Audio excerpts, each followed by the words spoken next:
Olá, bom dia, boa tarde, boa noite, sejam bem-vindos ao 21º episódio do Despertar do Dragão, o podcast multiplataforma de análise do livro Fogo e Sangue. Eu sou a Flávia Leão. E eu sou o Josiel Bueno e esse é o melhor podcast desse Brasil. E hoje nós vamos falar sobre o 17º capítulo do livro, que tem como título A Morte dos Dragões, Rhaenyra Destituída.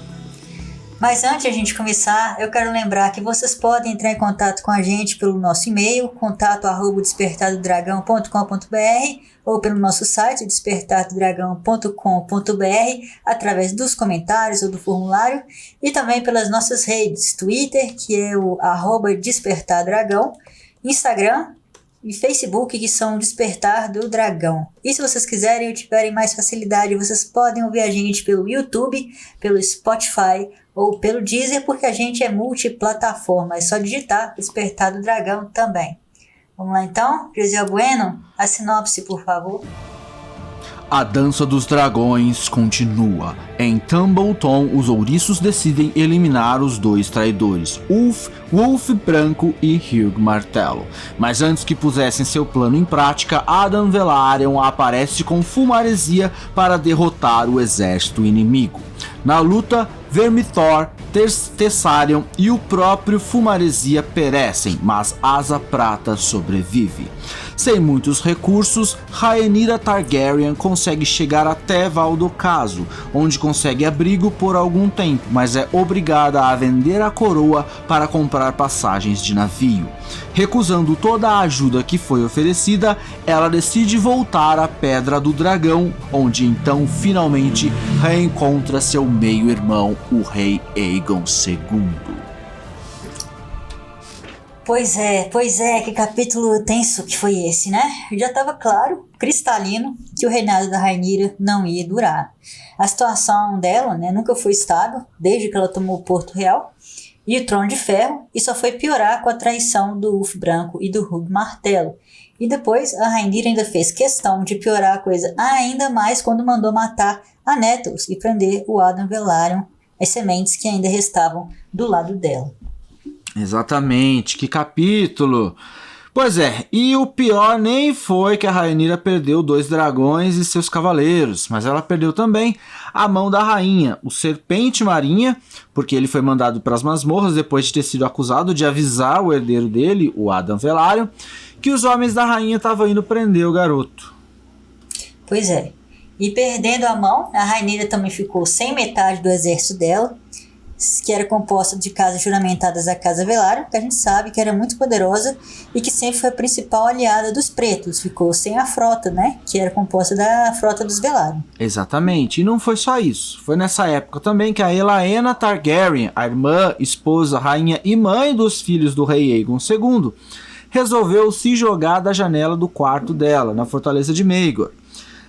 Todo mundo aí que nos ouve deve se lembrar que do lado externo, a fortaleza de Maegor era rodeada de estacas de ferro que ficavam no fundo lá de um fosso seco. Por isso a Elaena morreu empalada lá embaixo, e ela tinha apenas 21 anos. Mas resta a questão, por que a Elaena decidiu se suicidar justamente agora, depois de 6 meses em cativeiro autoimposto?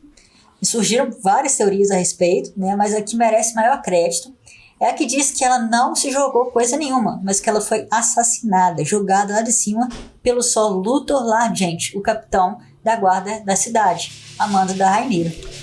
Ao que parece, a Rhaenyra já estava prevendo que ela ia ser destituída do Trono de Ferro assim que o príncipe Daemon chegasse com o exército dos Verdes em Porto Real. E ela não queria que a jovem meia-irmã vivesse para comemorar a queda dela. Só que era óbvio que essa era uma calúnia feita para difamar ainda mais a rainha. Óbvio. E o mais provável, né, é que quem espalhou essa calúnia foi o Larys Petorto, o mestre dos segredos do rei Aegon, que nunca havia saído de Porto Real, como a gente ainda vai ver. E só estava escondido tramando coisas desse tipo contra a Rhaenyra. Cara, eu acho que esse pé torto aí tá me saindo igual ou pior que o Varys lá nas crônicas, viu? Verdade. Um dos melhores mestres dos segredos da história desde que inventaram o carro. Mas, de qualquer forma, mesmo que a Elaena possa ter sido assassinada, Isso é muito pouco provável, porque, cara, ela era uma criatura arrasada, né, meio enlouquecida de desespero, e com certeza ela não representava qualquer ameaça para Rhaenyra. E não existe qualquer relato de inimizade entre as duas especificamente, né?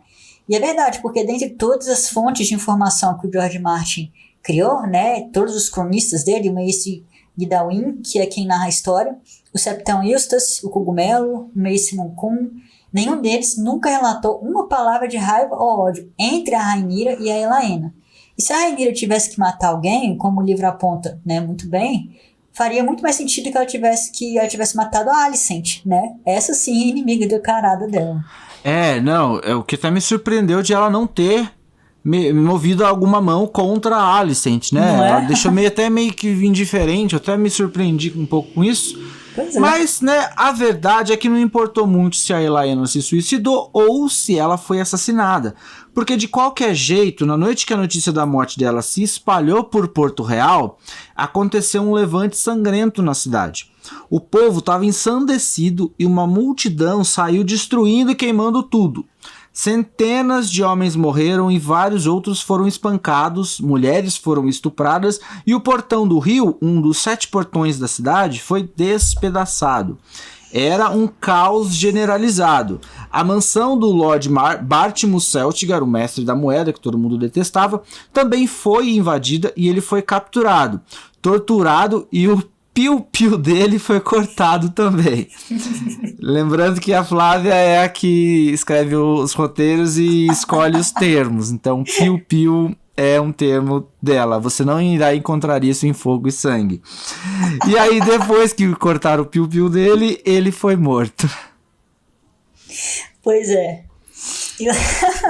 Ai, gente, isso foi engraçado. Mas peraí, lá na Praça do Sapateiro, né? Ainda em Porto Real, tá, pessoal? Aquele homem misterioso, o velhinho que todo mundo chamava de pastor, tava insano lá, pregando pra galera, né? Uma multidão de 10 mil pessoas. E ele foi quando o Sr. Luthor lá, gente, todo cheio de coragem, juntou a patrulha da cidade, que era muito melhor equipada, né? Tinha armas, armadura, cavalo, e foi enfrentar essa turba ensandecida da cidade. Mas acontece que, mesmo melhor preparado e equipado, ele tinha só 500 homens. E passado o choque da primeira investida violenta que a patrulha da cidade fez, o povo massacrou os Mantos Dourados. Nem o Sr. Luthor sobreviveu. Sim, e a cidade havia virado um verdadeiro inferno. Metade de Porto Real agora estava sendo controlada pelo pastor e a outra metade estava sendo disputada, como diz o livro, por senhores estranhos e reis da desordem. As prostitutas de um bordel numa rua da cidade chamada Rua da Seda coroaram um menino de cabelos claros de 4 anos chamado Gaemon, um suposto filho bastardo do rei Aegon II, falando que ele era o rei delas agora. E outro homem, um cavaleiro andante chamado Sir Perkin, a Pulga, para não ficar para trás, coroou o próprio escudeiro, um adolescente de 16 anos chamado Trystane, que ele disse ser filho bastardo do falecido rei Viserys, e por aí foi, confusão completamente armada. Mas apesar dessas histórias aí soarem até um pouco ridículas, né, um rei surgindo em cada esquina de Porto Real, eu não duvidaria que esse garotinho, Gaemon, pudesse ser filho do Aegon mais velho não, já que ele era um frequentador assíduo de bordéis, né, mas nesse contexto doido aí, quem é que ia acreditar? Né? Nem o Mace Gidawin, nem o Septão Eustace, nem o Mace Moncun. Talvez o Cogumelo fosse a mais essa história, né? Mas ele não fala nada sobre esse assunto específico. Pois é, mas foi só no dia seguinte que o que restou da patrulha da cidade conseguiu restabelecer alguma ordem ali em Porto Real. Ajudado pelo Sir Medrick Manderly de Porto Branco, que estava ali também, por ali, porque os nortistas eles eram aliados da Rhaenyra, certo? E enquanto isso, lá na Fortaleza Vermelha, a própria rainha se alternava entre o desespero e a fúria. Os príncipes Joffrey e Aegon mais jovem ficaram do lado da mãe o tempo todo. O Aegon ficou calado e o Joffrey ficou implorando para ela deixar que ele fosse até o Fosso dos Dragões para montar o Tyrex. Mas a Rhaenyra proibiu, ela não queria perder mais nenhum filho. E quando caiu a noite, de novo, o pessoal revoltado saiu para tocar o terror de novo, e mais briga e mais mortes aconteceram. No final, 3 dos 7 portões da cidade estavam abertos para os inimigos da Rhaenyra, mas a ameaça mais imediata e mais grave ainda estava ali dentro de Porto Real, o pastor. Ele voltou a aparecer, né, para começar a pregar de novo. E nesse momento o povo começou a ficar assustado de novo, porque começou a cair a ficha que a rainha não podia mais proteger eles contra os dragões e o exército do rei Aegon II. Então eles estavam buscando no pastor algum tipo de salvação. Pois é, mas o que o pastor fez foi dizer que a única chance de aquele povo tomar a cidade para eles era se livrando dos dragões, e apontou lá para o topo da colina de Rhaenys, onde ficava o Fosso dos Dragões, e que era onde estavam ali a Tyrex, né, ou Tyrex, do príncipe Joffrey, o Morgul, o Shriekus e a Dreamfire, da rainha Elaena. E aí todo aquele povo ensandecido começou a correr para lá com tochas, espadas e outras armas mais grosseiras, com a intenção de matar essas feras. Sim. E o que eu achei mais engraçado foi que foi só nessa parte que o livro diz que a Rhaenyra mandou prender o pastor. Porque é difícil de acreditar nisso, né? Eu acho que ela devia ter mandado fazer isso antes. Bem antes, né? Apesar de que nesse momento nem ia adiantar muita coisa, porque o cara parecia ser mais escorregadio que manteiga. Mas enfim, quando a Rhaenyra, o Cogumelo, os príncipes Joffrey e Aegon mais novo e os outros membros da corte estavam lá juntos na sacada do castelo olhando para a confusão, o príncipe Joffrey pediu para a mãe de novo para que ela deixasse ele sair com os próprios cavaleiros e os cavaleiros nortenhos de Porto Branco para ir buscar o dragão dele, né? Mas a Rhaenyra negou mais uma vez. Exato, e quando o príncipe Joffrey disse que os homens doidos da multidão iriam matar os dragões, a Rhaenyra argumentou: ou os dragões vão matar eles. Ela disse que eles eram um bando de homens bêbados, palhaços e ratos de vala e que iriam fugir com o primeiro toque de fogo do dragão. Mas o Cogumelo lembrou ela que até eles até podiam ser tudo isso daí, mas um homem bêbado não tem medo, e que palhaços podem matar um rei, e que 1000 ratos podem matar um elefante. Cara, às vezes eu acho o Cogumelo muito sombrio, sabe? Eu fico meio com medo dele. E ele é muito mais sábio do que a Rhaenyra, né? Porque ela subestima completamente os inimigos.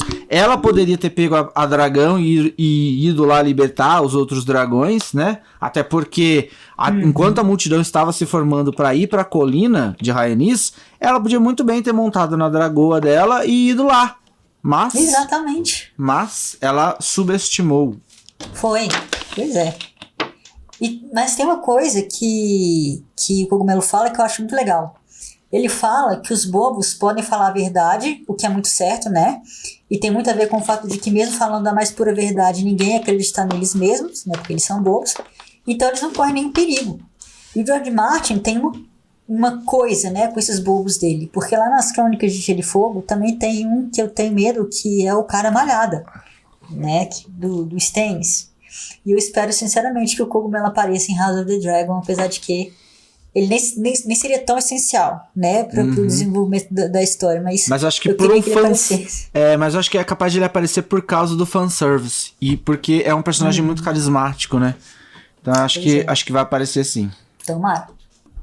Mas depois que o Cogumelo falou aquilo tudo pra Rhaenyra, ela ficou pistola com ele e ela não gostou. E mandou ele ficar calado para não perder a língua. Foi quando, né, o anão viu o príncipe Joffrey saindo chateado, meio de fininho lá da sala onde eles estavam reunidos. Ele não falou nada porque tinha sido proibido de abrir a boca. Obedeceu, né? Obedeceu o pé da letra. E já que o príncipe Joffrey foi proibido de sair com os cavaleiros para ir pegar Tyraxes, né? Ele então saiu para pegar a Syrax, a dragoa da mãe dele, a dragoa da Rhaenyra. E quando ela viu e ouviu, né, o que o filho tinha feito, porque a Syrax deu um urro quando o Joffrey subiu nela e saltou no céu, né, que a Rhaenyra desesperou e gritou para todos os homens que estavam ali perto para irem atrás dele, cavalgando, e trazerem o príncipe de volta. Sim, e 7 homens obedeceram, mas é claro que nenhum deles conseguiu cumprir esse objetivo. Em primeiro lugar, era muito improvável que eles conseguissem alcançar o Joffrey, que estava montado em um dragão, e eles estavam em cavalos. Mas, claro, o maior problema foi que o príncipe estava montado em um dragão que não era a dele, e sim da Rhaenyra. E os dragões, eles não gostam de levar outro cavaleiro que não seja o seu próprio. Essa é mais uma das características da magia que liga os Cavaleiros de Dragão à sua própria fera. E o que aconteceu foi que a Syrax, depois que levantou voo, se esforçou ao máximo para derrubar aquela pessoa estranha que estava em cima dela, e acabou conseguindo. O príncipe Joffrey caiu de uma altura de 60 metros, lá no meio de uma encruzilhada na Baixada das Pulgas. Pois é, nessa loucura aí, morreu o último filho da Rhaenyra com o Laenor Velaryon, ou o último dos bastardos dela com o quebra-ossos, né? Dependendo da teoria que vocês preferirem acreditar. Lembrando que ele era o príncipe de Pedra do Dragão agora, né? E o herdeiro da rainha. Depois que ele caiu, veio uma turba de gente avançando no corpo dele para poder tirar as roupas finas e os anéis e as botas dele e começaram a mutilar o coitado do garoto. Esse é o famoso crime que a gente chama de vilipêndio de cadáveres, né? Que aqui no Brasil está previsto no artigo 212 do Código Penal. Sabiam disso? Sabia disso, Feijão? Não sabia disso. Despertar do Dragão é cultura também. Também é cultura. E eu sou advogado, se vocês não sabiam, então... Mas, bom, foi nesse momento aí que as pessoas... E se vocês não sabiam, a Flávia é rica. Menino. Bom. Mas, bom, foi nesse momento em que as pessoas doidas estavam vilipendiando o corpo do príncipe, que aqueles 7 cavaleiros, né, que a Rhaenyra tinha mandado atrás dele, alcançaram ele, e começou uma guerra, enfim, né, pelo corpo do garoto. Sim, e os cavaleiros conseguiram finalmente recuperar os restos mortais do Joffrey, mas 3 deles morreram na batalha. Enquanto isso, outra luta estava acontecendo lá no Fosso dos Dragões, porque a maioria dos porto-realenses tinham ido seguir o conselho do pastor de matar os dragões. Naquele momento, tinha 4 dragões no fosso, rugindo furiosos com a barulheira que os atacantes estavam fazendo.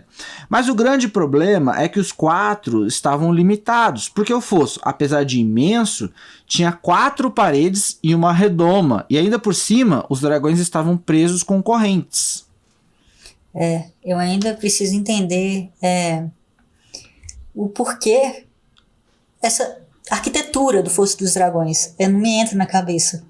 Sabe como que eles fizeram isso? Eu não consigo imaginar dragões dentro de 4 paredes, entendeu? Com redoma e tudo. Esse Fosso dos Dragões pra mim é muito estranho. Mas enfim, a gente sabe que os dragões lutam muito bem na Terra também, né? A história já provou isso pra gente, com a Meraxes lá na Batalha da Tempestade, na época das guerras da Conquista, e também com o Sunfire, que mesmo machucado, conseguiu vencer um pequeno exército de homens. Mas esses 4 presos desse jeito, né, com correntes, ficou difícil. Eles não podiam usar as asas, nem para se defender direito. Pois é, e o primeiro dragão a morrer foi o Shriekers. Ele foi morto a machadadas por um homem conhecido como Robb, o Lenhador, que conseguiu vencer o dragão com 7 golpes de machado. O Septão Eustace conta que a cada golpe ele falava o nome de um deus, e que foi o último, o golpe do estranho, que finalmente matou o dragão. Sempre poético, George Martin, né? Mas foi assim que, um a um, os dragões foram sendo abatidos, numa das cenas mais tristes e terríveis da dança. Depois do Shriekos, morreu o Morgul, e finalmente a Dreamfire. Ela foi a que mais matou homens antes de sucumbir, mais do que os outros 3 juntos, porque ela conseguiu se livrar das correntes que estavam prendendo ela. Mas ela não conseguiu sair das 4 paredes do fosso, né? Numa última tentativa de fugir para o céu aberto e voar para longe, a Dragoa se jogou no topo da redoma lá em cima. E a redoma cedeu com o impacto dela. Mas quando os destroços imensos caíram, eles esmagaram tanto a Dreamfire quanto os atacantes. Mas as coisas ainda não tinham acabado, porque a Syrax da Rhaenyra ainda estava viva e livre, e quando os homens que sobreviveram saíram do fosso, a Dragoa caiu sobre eles. O Cogumelo e a própria Rhaenyra assistiram tudo lá do outro lado da cidade, no terraço da Fortaleza Vermelha. E o anão conta que o fosso que estava queimando parecia uma coroa de fogo amarelo. Ele disse que nunca tinha contemplado uma cena mais terrível e mais gloriosa do que essa. E eu concordo plenamente com ele. Essa também vai ser uma das cenas mais gloriosas e mais caras da série também. Se tiver aí, espero que tenha. Mas bom, a pergunta que não quer calar é: por que a Syrax, que estava livre, leve e solta e sem cavaleiro, por que ela decidiu ir lá brigar com a turba louca da cidade? ela podia ter voltado para a Fortaleza Vermelha, né? Ou voado para a Pedra do Dragão, mas não. Ela ficou ali, lutando com as pessoas. Não dá pra entender a personalidade de um dragão, né? Os dragões, eles são imprevisíveis. E na hora que ela viu lá os parentes dela sendo mortos, né? Dá alguma coisa ali, é igual o pitbull, né? Alguma coisa, o animal age por instinto. Aí deu algum gatilho nela ali e ela acabou indo pra cima dos doidos lá. Pode ter sido um monte de coisa que pode ter atraído ela. O fogo, o rugido dos outros dragões, mas ninguém sabe ali com certeza. O que é fato é que a Syrax também foi derrotada, e quem matou ela também é um mistério. Mas a teoria que ficou mais forte em Porto Real foi a de que o próprio pastor matou a dragoa.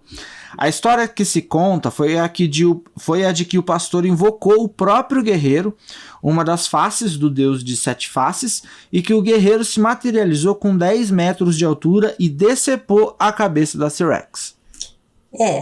Se a gente for pensar que lá nas Crônicas de Gelo e Fogo a Melisandre pode engravidar de uma sombra sinistra que mata o Rhaenyra Baratheon, por que o pastor não poderia, né, invocar o próprio Deus de 7 faces na figura do guerreiro para matar um dragão? Mas são só teorias, especulações, ninguém sabe realmente quem foi que deu o golpe fatal na Syrax. O fato é que ela morreu. Eu acho que ela acabou morrendo com meio de um monte de machadada lá dos caras lá, e aí as pessoas sempre inventam uma história mais romântica pra deixar o negócio mais dramático, né? Sim, todos esses, aliás, devem ter morrido dessa forma. Exatamente. Eu nem acredito que o Robb, o lenhador, tenha matado com 7 golpes. Ele pode ter matado. O nome dos deuses, né? Ele pode, de fato, tê-la matado, mas não com 7 golpes bonitinho dessa forma aí. Não. Enfim, né? Agora, a Rhaenyra havia perdido mais um filho e também perdido a sua dragoa. Quando a Syrax caiu, ela se retirou para os aposentos dela, enquanto os conselheiros ainda debatiam e chegavam à conclusão de que Porto Real estava realmente perdida para eles e que eles deveriam ir embora. A rainha aceitou essa decisão e eles saíram da cidade por um dos portões que não estavam tomados pelos porto-realenses. Com ela, com a rainha, estavam uma galera, incluindo os irmãos nortenhos Manderly, alguns mantos dourados da guarda da cidade, algumas damas de companhia da rainha e agora o único filho sobrevivente, o príncipe Aegon mais novo.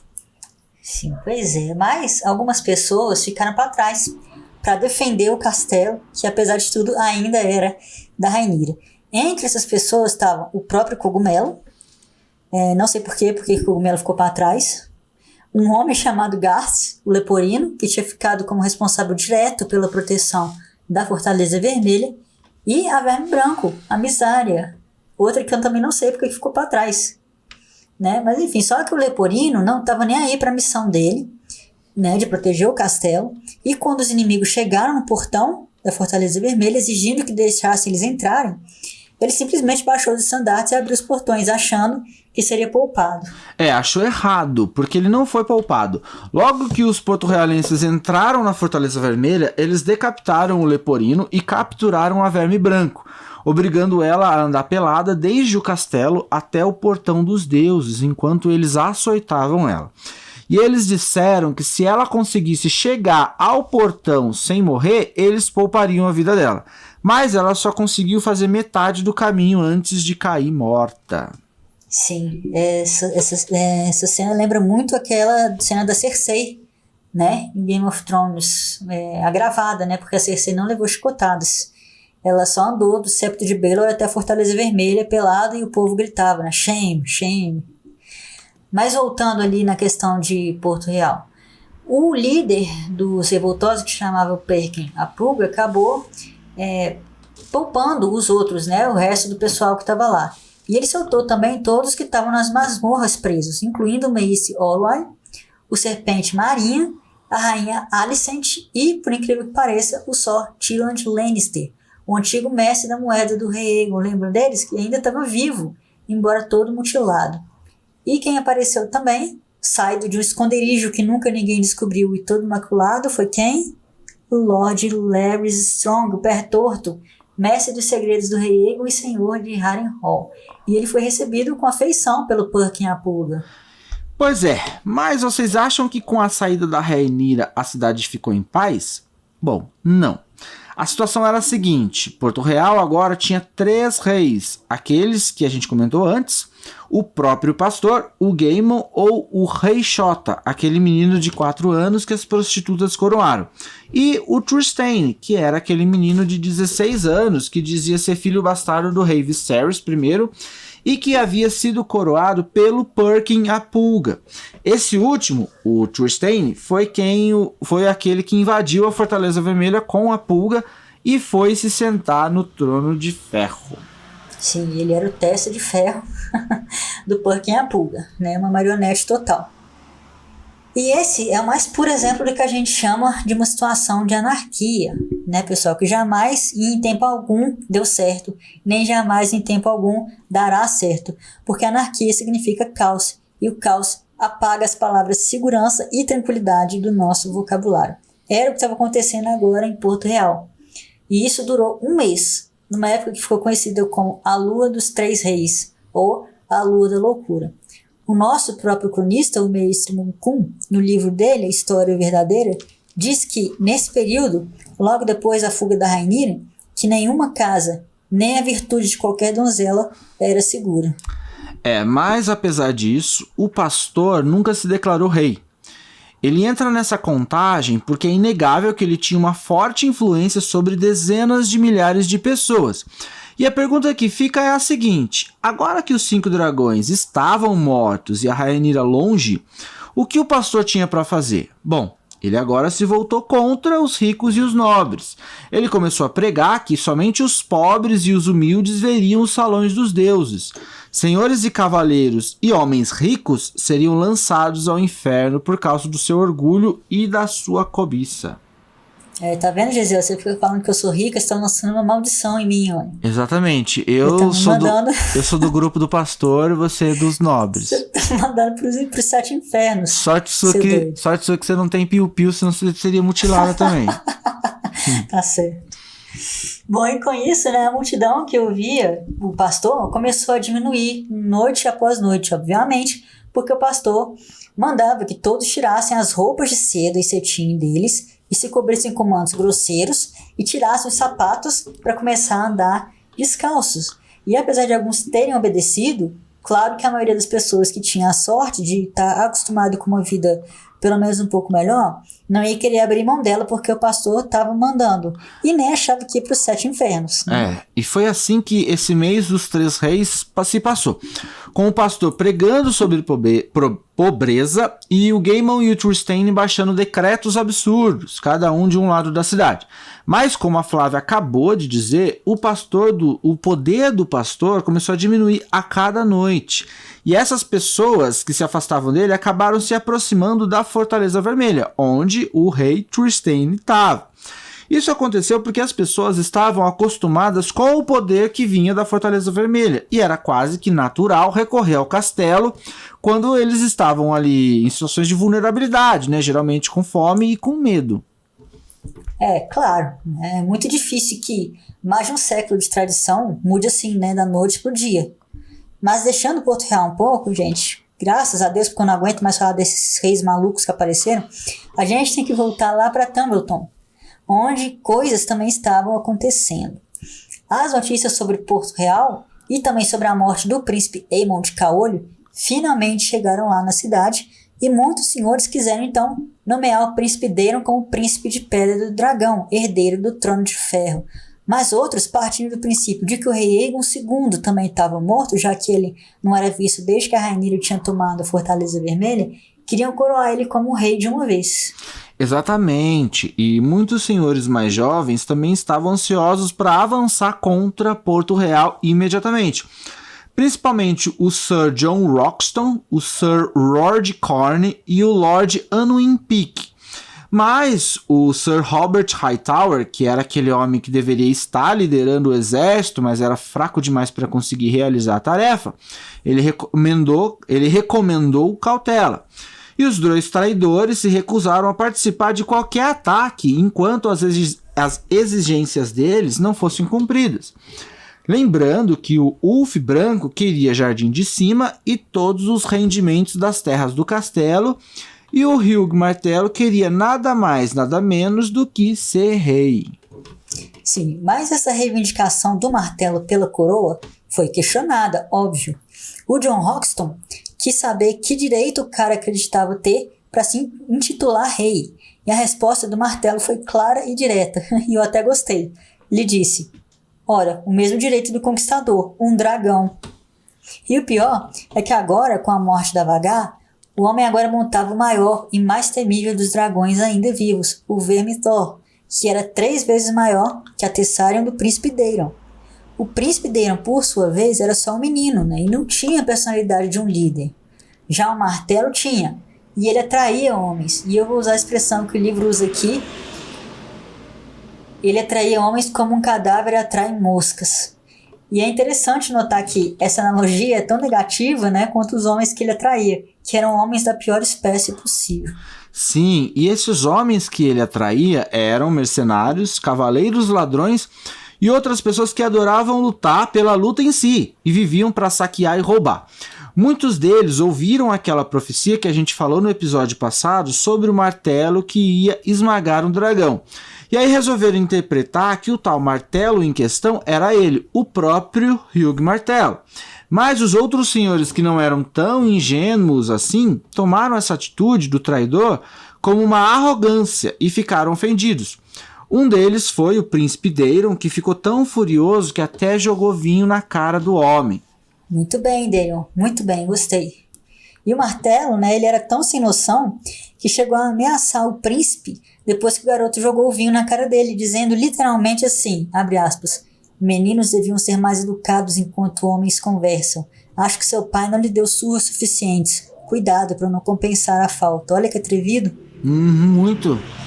E depois disso ele se retirou do recinto junto com o Ulf Branco e os 2 traidores foram planejar a coroação do martelo. No dia seguinte, um homem estava usando uma coroa de ferro negro, enfurecendo o príncipe Daeron e os outros senhores e cavaleiros legítimos. E um desses cavaleiros, o Sir Roger Corne, ficou muito pistola quando viu isso. E foi lá e derrubou a coroa da cabeça do martelo. E ainda foi corajoso bastante para dizer que ele devia usar uma ferradura e não uma coroa na cabeça. Aí o martelo mandou que os homens dele segurassem o Sir Roger no chão e ele mesmo cravou 3 ferraduras na cabeça do cavaleiro. Essa foi a gota d'água para a paciência dos senhores legalistas do Príncipe Daeron, que resolveram então fazer uma reunião secreta para resolver de vez essa questão dos traidores. Finalmente, né? Demorou. E o que ficou claro nessa reunião foi que os 2, o martelo e o branco, tinham que morrer. Mas aí ficou a questão, e os dragões deles? Claro, né, que com a situação de Porto Real, a Tessarion do Príncipe Daeron ia conseguir dar conta do recado. Mas isso é muito mais garantido com o Vermithor e a Asa Prata também. Então, depois de conversar e discutir muito, os legalistas, que ficaram conhecidos como os ouriços por causa do nome da estalagem onde eles estavam reunidos, que chamava Ouriço Sangrento, chegaram à decisão de que eles matariam os traidores e depois que os valentes fossem lá reivindicar os dragões. O príncipe Daeron não estava presente nessa reunião, mas depois que a decisão foi tomada, os ouriços mandaram chamar ele. E o Daeron nem sequer hesitou, ele aprovou imediatamente a ordem de execução dos traidores, porque ele próprio já tinha chegado no limite da paciência com os 2. Mas só que ninguém imaginava o que estava para acontecer. 2 dias depois da reunião no Ouriço Sangrento, que era o dia planejado para a execução, Tumbleton acordou em chamas de novo. Um exército estava avançando sobre a cidade, vindo do oeste e do norte, e um dragão voava no céu despejando fogo, no que ficou conhecido como a Segunda Batalha de Tumbleton. Sim, e esse dragão era o Fumaresia, montado, é claro, pelo Adam Velaryon, que tinha fugido. Lembram quando a Rhaenyra mandou prender ele por uma suposta traição, que não ocorreu. Ao que parece, ele tinha voado para longe e foi passando de castelo em castelo, grande ou pequeno, de senhores das terras fluviais que fossem leais à rainha Rhaenyra, para recrutar um exército. Tudo isso para provar que nem todas as sementes eram traidoras. E era esse o exército que estava atacando agora, que tinha 4.000 homens. coitada da cidade de Tumbleton. Pois é, porque com a ferocidade do ataque do Fumaresia, as lojas, os septos e as casas que não haviam queimado na primeira batalha, queimaram agora na segunda. E no momento do ataque, o Daeron estava dormindo na barraca dele, o Ulf branco, bêbado, numa estalagem, e o Hugh Martelo estava na cama com a viúva de um cavaleiro morto ali na primeira batalha. Ninguém conseguiu acordar o Ulf branco da bebedeira, e ele passou a luta inteira caído e roncando. Já o Martelo saiu correndo, seminu, mas quando ele chegou no pátio para montar um cavalo e correr até o Vermithor, encontrou o Lord Hoxton, o cara que mais odiava o Martelo ali na cidade. Sim, e foi uma cena memorável essa. O Hoxton disse, abre aspas, Lord Martelo, meus pêsames, o senhor morreu na batalha, fecha aspas. E enfiou a fazedora de órfãos a espada de aço valeriano dele na barriga do homem, rasgando ele da virilha até a garganta. Foi assim que mais uma vez o Vermithor perdeu o cavaleiro dele, mas dessa vez ninguém ia sentir falta, né? Mas o Hoxton pagou o pato, porque mesmo empunhando uma espada de aço valeriano, o homem só não é páreo para outros 10. E quando os homens do martelo chegaram e viram o que o cavaleiro tinha feito, mataram ele também. Mas o Hoxton matou 3 antes de cair. A morte mais notável foi a do príncipe Daeron Targaryen, o filho mais novo do rei Viserys II com a rainha Alicent. Várias teorias surgiram acerca da forma como ele morreu, mas a mais provável é que o pavilhão em que ele estava dormindo caiu em cima dele durante o ataque do Fumaresia, enquanto ele ainda estava dormindo, sendo que o príncipe nunca chegou a sair desse pavilhão para lutar.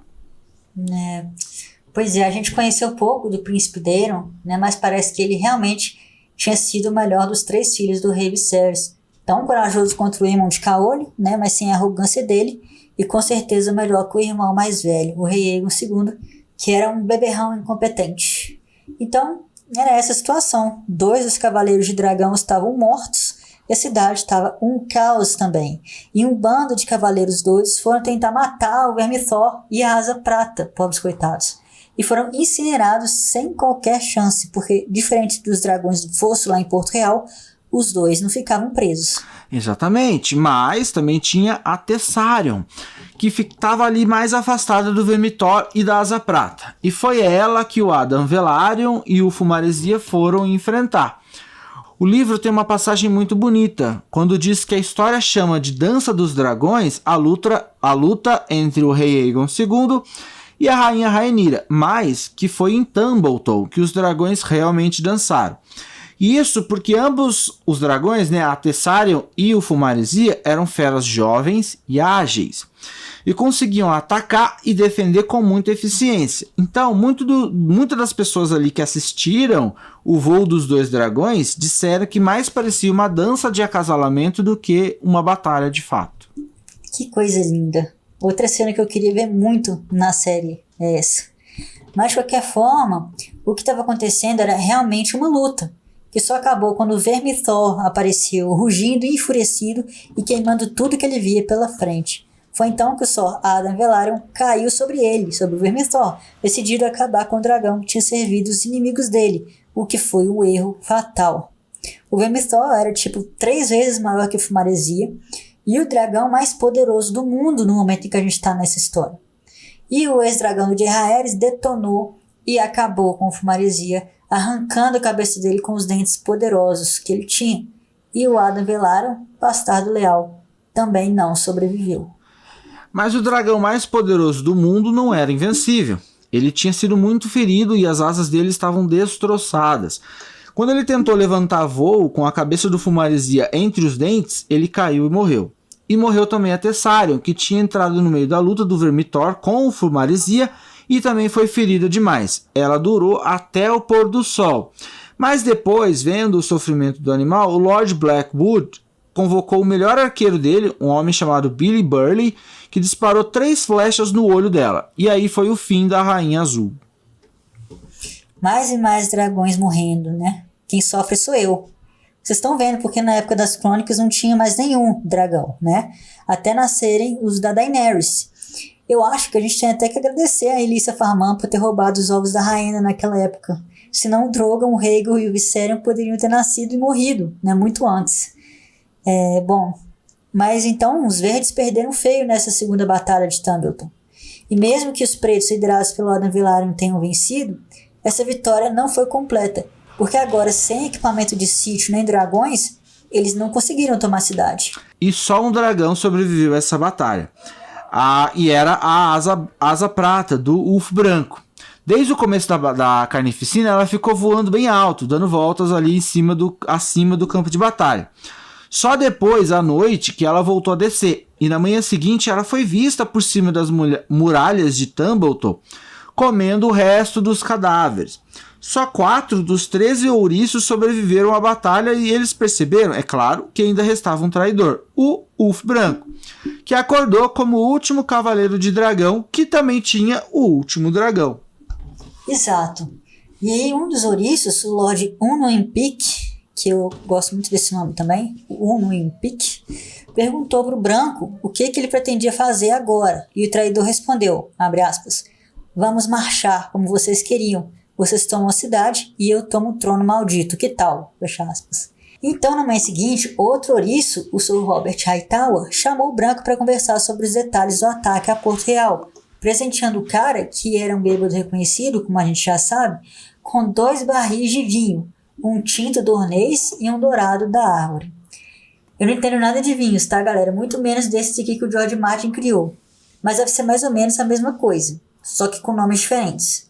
O livro explica que o Branco gostava de seleções mais doces, então foi oferecido para ele o dourado da árvore, enquanto Sir Robert pretendia só bebericar o tinto de Dorne, que era amargo.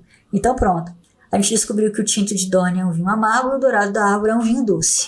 Pois é, mas só que o Robert Hightower começou a ficar muito nervoso, a ponto de o Ulf Branco ficar desconfiado. Então o traidor insistiu que ele tomasse o dourado da árvore também. Era óbvio que o vinho estava envenenado, e se antes a história falou do Sir Robert como um fraco, ninguém pode questionar a coragem dele nesse momento, porque ele não só bebeu uma taça do dourado com o branco, como pediu outra. Aí, sem mais suspeitas, o branco virou 3 taças antes de dormir para não acordar nunca mais. O Sir Robert ainda tentou forçar vômito quando o traidor ficou inconsciente, mas já era tarde demais. O coração dele também parou. Sim, já que ninguém ali era páreo pro Ulf Branco, na espada, os ouriços recorreram ao veneno. E teve um efeito colateral com a morte do Sir Robert, mas eles finalmente conseguiram se livrar dos 2 traidores. Só que a essa altura, o exército dos Verdes, que o príncipe Daeron e o Lord Ormond Hightower tinham liderado desde Vila Velha, já estava caindo aos pedaços, e os desertores fugiam às dezenas com todo o saque que eles conseguiam reunir. Então o Lord Unwin-Pick resolveu aceitar a derrota, juntou todo mundo que sobrava e ordenou retirada. E com isso, o Adam Velaryon, ao custo da própria vida, conseguiu salvar Porto Real contra os inimigos da rainha. Mas a Rhaenyra não sabia de nada disso, e enquanto isso, ela estava enfrentando dificuldades na sua própria fuga. Metade dos mantos dourados que haviam saído com ela da cidade desertaram, e ela foi atacada por miseráveis ali numa noite, perdendo 2 cavaleiros da guarda da rainha. Além disso, mesmo os antigos aliados não queriam a presença dela por muito tempo nas terras deles, com medo de que os verdes atacassem. Quando ela chegou em Valdocaso, a terra dos Darkling, a Rhaenyra pediu que alguns corvos fossem enviados para a Pedra do Dragão, pedindo que o mestre Gerard mandasse um navio para buscar ela. Mas nenhum navio chegou e a rainha ficou possessa, questionando mais uma vez a lealdade do mestre. Mas ela teve mais sorte em outro lugar, porque o Lord Cregan Stark de Winterfell disse que mandaria um exército ao sul, o mais rápido que ele conseguisse, apesar de que o mais rápido que ele conseguisse, ainda fosse demorar um tempo. Ele prometeu 10.000 homens a Rhaenyra, jovens e bravos, e a donzela do vale também prometeu ajuda. Mas estava todo mundo meio limitado, porque o inverno estava chegando. E as neves estavam atrapalhando tanto os nortenhos quanto o povo do vale. Então a Rhaenyra começou a se desesperar, até o ponto em que ela não dormia nem comia, e também não admitia se separar do príncipe Aegon, o último filho dela, que era como se fosse uma pequena sombra fraca dela. Foi aí que a Meredith Darkling, a viúva do Lord Darkling de Valducaso, que tinha morrido pela rainha, deixou claro que ela não era mais bem-vinda ali nas terras dela. Então a Rhaenyra foi obrigada a vender a coroa para conseguir dinheiro e comprar passagens de navio para ir embora. Ela foi aconselhada a seguir para o vale e ficar sob a proteção da Jaime Arryn, e o Sir Medric Mundell tentou persuadir ela a ir com ele para Porto Branco, mas ela recusou as duas propostas. O que ela queria era ir para a Pedra do Dragão, porque ela precisava de pelo menos mais um dragão para não perder tudo. E para lá ela foi, para a Pedra do Dragão, mas quando ela chegou lá, ela mal percebeu que estava desembarcando para sofrer o último e mais devastador golpe da vida dela. Ela entrou no castelo só para ver que o castelão, o Sir Robert Quincy e o grande Mace Garrett tinham sido mortos. Quem primeiro percebeu que estava tudo errado ali foi o príncipe Aegon, que gritou para a mãe fugir, mas já era tarde demais. A guarda da rainha foi atacada e dizimada, e o príncipe Aegon e a rainha Rhaenyra foram capturados e levados até o pátio do castelo. Lá eles encontraram, nas palavras do cogumelo, um homem morto e um dragão moribundo. Só por essa descrição já dava para perceber que eles foram levados à presença do meio-irmão da Rhaenyra, o rei Aegon II, e do dragão dourado dele, o Sunfyre. Sim, o Sunfyre ainda estava vivo, mas completamente destroçado. E aí fica a dúvida, como que aquele dragão e o rei foram para lá? Foi o que a Rhaenyra perguntou para o Aegon, e a resposta foi a mais óbvia de todas. Foi o Larys Pé-Torto, o mestre dos segredos, que tirou o rei e os filhos dele da cidade assim que os dragões da rainha apareceram no céu aquele dia em Porto Real, através de um caminho secreto do Maegor, o Cruel, que só ele conhecia. Era um caminho que não precisava atravessar nenhum dos 7 portões da cidade. O Pé-Torto também decidiu que o rei e os filhos deviam se separar para que, mesmo que um fosse capturado, o outro tivesse a chance de escapar. Isso, a gente já viu o que aconteceu com o pequeno príncipe Maelor, lá em Ponte Amarga, quando ele estava sendo levado para o Lord Hightower. E a princesa de Rhaenyra, a gente descobriu nesse capítulo, foi mandada para a Ponta Tempestade. Quanto ao próprio rei Aegon, ele se disfarçou de pescador e se escondeu debaixo de um carregamento de bacalhaus no esquife de pesca, indo então para a fortaleza da própria irmã, onde ela menos esperava que ele fosse se esconder. Muito sagaz esse Pé-Torto. Pois é, e lá em Pedra do Dragão, o rei Aegon ficou se recuperando até que a Sunfyre apareceu, voando. Com a asa quebrada e tudo, o dragão dourado conseguiu chegar lá no lugar onde ele havia nascido e acabou encontrando o mestre dele. O motivo dele ter voltado para a fortaleza dos Targaryen ninguém sabe, nem como ele soube que o Aegon estava lá ou se foi apenas uma coincidência. A história conta que a asa dele tinha cicatrizado a ponto de permitir que ele voasse, mas ela ficou num ângulo estranho e bastante fraca. Eu acho que até esse momento na história dos dragões, o Sunfyre foi o único dragão que sobreviveu a uma asa destroçada e múltiplos ferimentos, né? Mas sobreviveu, mesmo que precariamente. O cogumelo passou a chamar ele de uma grande galinha dourada com sopro de fogo, pulando e voejando de colina em colina. Mas aqui vem uma grande revelação. Lembra, há um tempo atrás, que os marinheiros de um navio viram alguma coisa atacar o dragão fantasma cinza e o castelão de Pedra do Dragão, o Robert Quincy, até proibiu os pescadores de irem pescar perto do lugar onde o dragão branco estava morto? E proibiu também a princesa Baela de voar atrás da coisa que tinha atacado? A gente falou dessa história no episódio passado. Pois é, essa coisa era o Sunfyre e não o canibal, como todo mundo achou que tinha sido. Uma galinha bem forte essa, né? Que até consegue matar outro dragão em plena forma. Pois é, mas o importante é que o Aegon e o Sunfyre se reencontraram e se recuperaram bastante, mesmo que ainda não inteiramente. Mas aqui a gente precisava pensar em como Pedra do Dragão tinha caído nas mãos do rei. O motivo é bem simples, na verdade.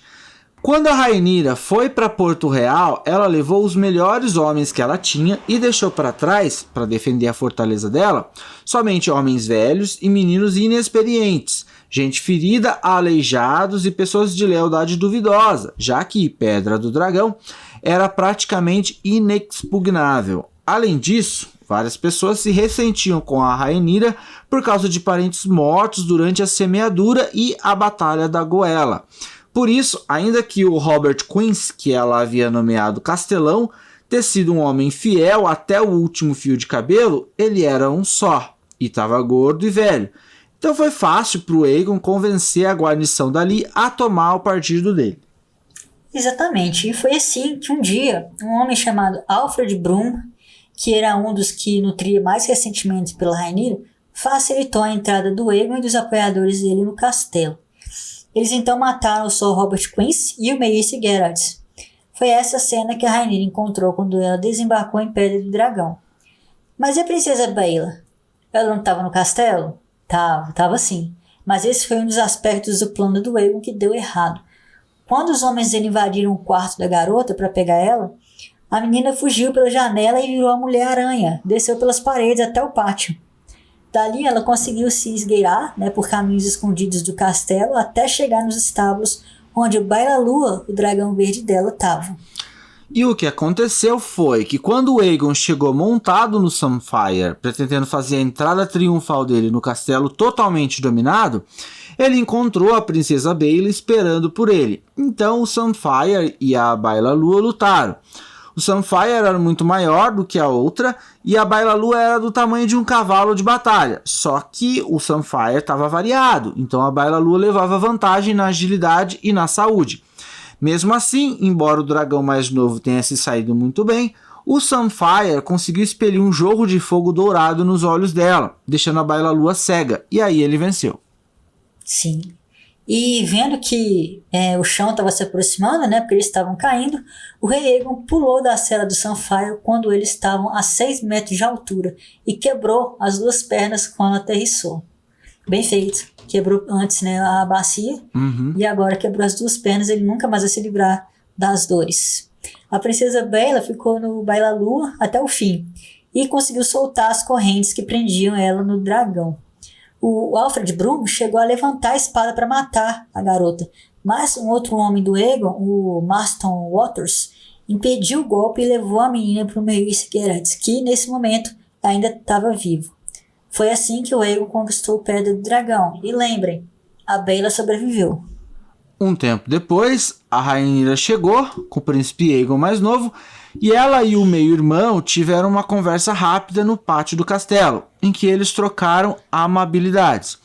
Depois, os homens do Aegon arrancaram o Aegon mais novo dos braços da mãe dele e a Rhaenyra foi conduzida até o Sunfyre. Então o dragão soltou o jorro de fogo dourado dele em cima da rainha e devorou ela. O príncipe Aegon, filho dela, assistiu a tudo isso horrorizado. A Rhaenyra tinha 33 anos e morreu em 130 depois da conquista. Coitadinho do príncipe Aegon, gente, meu Deus. Nenhum psicólogo ia conseguir consertar a cabeça desse garoto depois dessa cena que ele assistiu, eu duvido. E o Sir Alfred Brum ainda queria que eles matassem o menino também, o príncipe Aegon, Mas o rei Aegon não permitiu, dizendo que o príncipe tinha só 10 anos e ainda podia ter valor como refém, porque embora a Rhaenyra agora estivesse morta, ela ainda tinha aliados a serem derrotados antes que o rei pudesse voltar para o trono de ferro.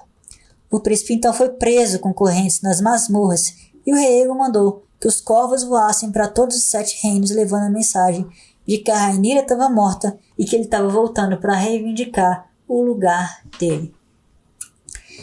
Bom, então é isso, pessoal. Essa foi nossa análise do 17º capítulo do livro A Morte dos Dragões, Rhaenyra Destituída, em que vocês descobriram que eu sou uma menina recatada e falo piu-piu.